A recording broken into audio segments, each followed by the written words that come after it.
Good evening student.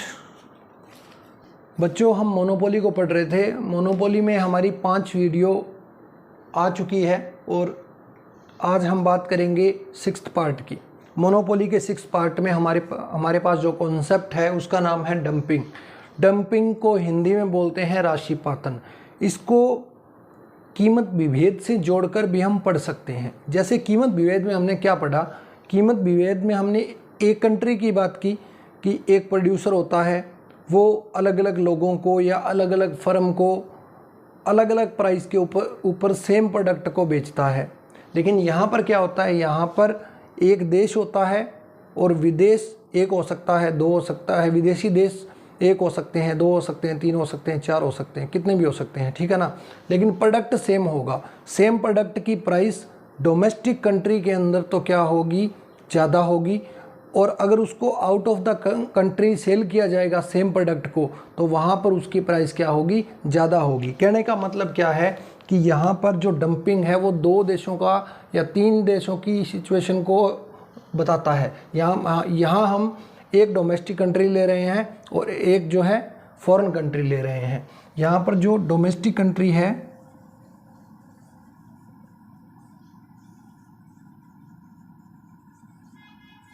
दूसरी है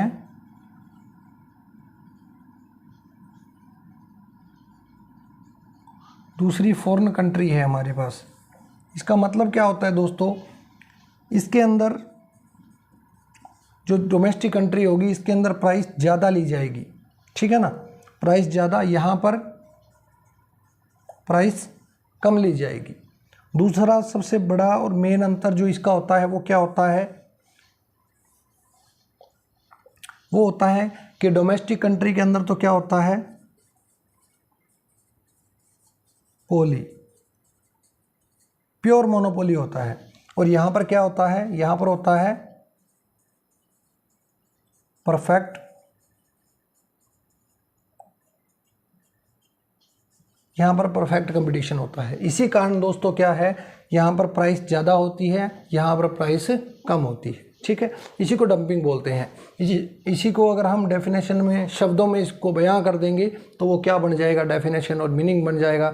यानी कि जब एक घरेलू देश के अंदर किसी पर्टिकुलर प्रोडक्ट की प्राइस को ज़्यादा रखा जाए और विदेश में उसी प्रोडक्ट की प्राइस को कम रखा जाए तो उसको क्या बोलते हैं? उस पॉलिसी को क्या बोलते हैं? डंपिंग बोलते हैं। राशिपातन उसको बोलते हैं दोस्तों।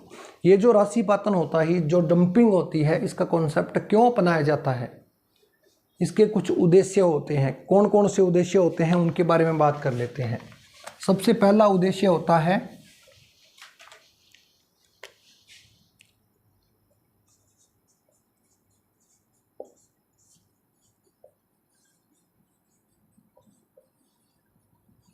अपने प्रतियोगियों को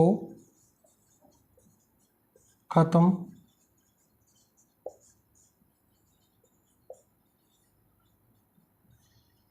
करने के लिए। सबसे पहला पॉइंट यही होगा। यानी कि कोई भी डोमेस्टिक कंट्री अगर फॉरेन में अपना प्रोडक्ट लेके जा रही है तो ऐसा नहीं है कि मान लो भारत जो है वो अमेरिका को कोई चीज़ एक्सपोर्ट कर रहा है, तो ऐसा नहीं है कि अमेरिका केवल भारत से वो चीज़ ले रहा है, वो अन्य देशों से भी मंगवाई जाती है। इसलिए क्या है, वहाँ पर कंपटीशन हो जाता है, वर्ल्ड लेवल पे कंपटीशन हो जाता है। तो इंडिया क्या चाहेगा? अपनी प्राइस को इसलिए वहाँ पर कम करेगा ताकि और जो फर्म उसी पर्टिकुलर प्रोडक्ट को जो बेचने आई है वो ख़त्म हो जाए। यानी कि उनसे कम प्राइस पर जब बेचेगी तो उनके प्रोडक्ट को कोई नहीं खरीदेगा, इंडिया के प्रोडक्ट को खरीदेगा अमेरिका। इसलिए क्या है, अपने प्रतियोगियों को ख़त्म करने के लिए डंपिंग की जो पॉलिसी है उसको अपनाया जाता है। दूसरा है लॉ ऑफ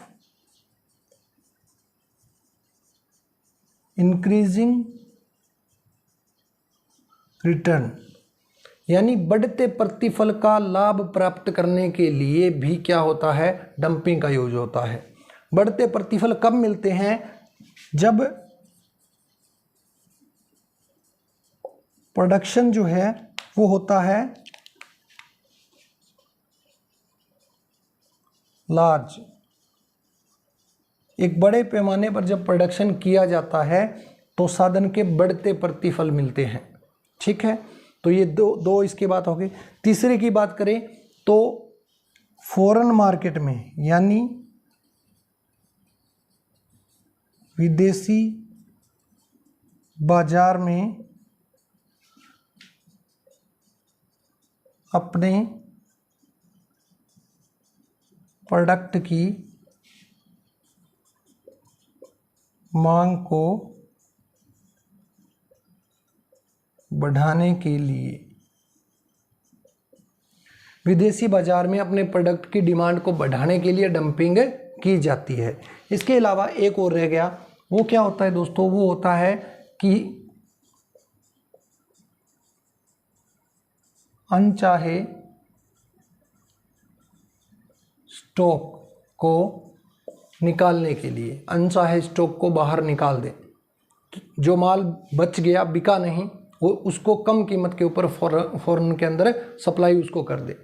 तो ये क्या है, 4 मेन ऑब्जेक्टिव होते हैं जिसके कारण डंपिंग की जाती है। अब बात करते हैं डायग्राम की। डायग्राम में क्या है दोस्तों, डायग्राम में भी हमने 2 कंट्री को दर्शाया है। ठीक है ना, एक कंट्री डोमेस्टिक है और दूसरी कौन सी है, फॉरेन कंट्री है। हाँ, हमने अभी बात की थी कि दोनों कंट्री के अंदर कंपटीशन अलग अलग होता है। जो डोमेस्टिक कंट्री है उसका एवरेज रेवेन्यू कर्व ये वाला है ARH, और डोमेस्टिक कंट्री का जो मार्जिनल रेवेन्यू कर्व है वो है MRH। समझ आई बात, क्योंकि ये नीचे गिरते हुए होते हैं। क्यों होते हैं, क्योंकि यहाँ पर मोनोपोली कहाँ पर होती है, डोमेस्टिक कंट्री के अंदर। दूसरी अगर मैं बात करूं तो परफेक्ट कंपटीशन कहाँ होता है, ये जो लाइन है PD जो लाइन है, ये लाइन है, इस लाइन के ऊपर एवरेज रेवेन्यू और मार्जिनल रेवेन्यू दोनों बराबर होते हैं। प्राइस भी इसी लाइन पर होती है, डिमांड भी इसी लाइन पर होती है, परफेक्ट कंपटीशन में हमने पढ़ा था। ठीक है ना, तो यहाँ पर ये जो लाइन है ये फॉरेन की है, यानी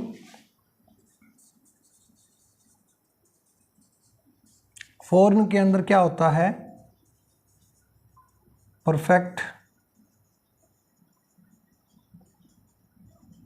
परफेक्ट कंपटीशन होता है, इसलिए वहाँ पर एवरेज रेवेन्यू और मार्जिनल रेवेन्यू दोनों एक ही लाइन के ऊपर होते हैं। अब संतुलन की बात आती है कि संतुलन कहाँ होता है।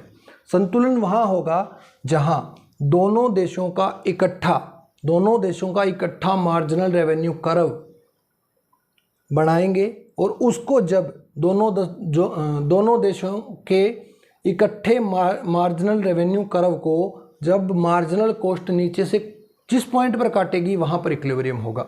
यानी कि दोनों देशों का इकट्ठा मार्जिनल रेवेन्यू कर्व ढूंढिए पहले, तो ये रहा, यहाँ से लेकर इतना पार्ट ले लिया हमने मोनोपोली का, यहाँ से आगे वाला पार्ट हमने ले लिया परफेक्ट कंपटीशन का।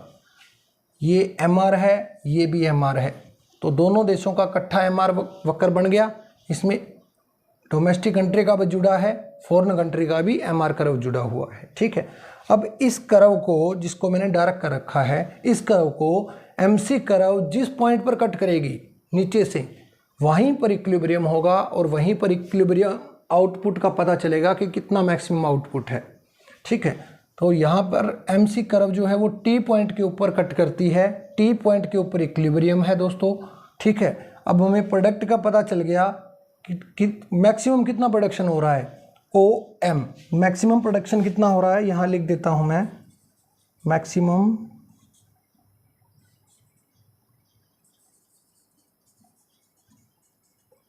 प्रोडक्शन कितना हो रहा है, OM। अब इस OM प्रोडक्शन को हमने 2 मार्केट में डिवाइड करना है। ठीक है, एक तो वो जहाँ पर मोनोपोली है, डोमेस्टिक कंट्री, दूसरा वो जहाँ पर परफेक्ट कंपटीशन है। ठीक है ना, वहाँ दोनों के अंदर डिवाइड करना है। अब क्या करेंगे हम, जिस देश के अंदर मोनोपोली है उसके अंदर OL पार्ट को बेचेंगे, यानी डोमेस्टिक के अंदर कितना बेचेंगे, OL प्लस बाकी कितना बच गया, L से लेकर M तक बच गया, वो किसका है, फॉरेन कंट्री का। और इक्वल टू कितना आएगा OM। टोटल प्रोडक्शन को हमने, ये फॉरेन का है और ये डोमेस्टिक है, ठीक है, इतना प्रोडक्शन होगा। अब प्राइस की बात करते हैं कि प्राइस क्या डिसाइड हुई। प्राइस मोनोपोली के अंदर जो प्राइस डिसाइड हुई वो क्या हुई, OP1, ओके, OP1। और परफेक्ट कंपटीशन के अंदर जो प्राइस डिसाइड हुई वो हुई OP, यानी कि डोमेस्टिक कंट्री के अंदर जो प्राइस ली जाएगी, यानी घर के अंदर जो प्राइस ली जाएगी वो OP1 ली जाएगी OL प्रोडक्ट को बेच के, और LM प्रोडक्ट को हम फॉरेन में बेचेंगे और उसकी प्राइस क्या रखेंगे, OP, ये विदेश के अंदर प्राइस है, ठीक है दोस्तों। इसी को बोलते हैं डंपिंग। बिल्कुल आसान सा कॉन्सेप्ट था। आज की वीडियो के अंदर इतना ही। अगर वीडियो पसंद आई है, कंटेंट अगर समझ में आया है आपके, तो वीडियो को लाइक ज़रूर करें, शेयर करें, चैनल को सब्सक्राइब करना ना भूलें दोस्तों। थैंक यू, मिलते हैं नेक्स्ट वीडियो में।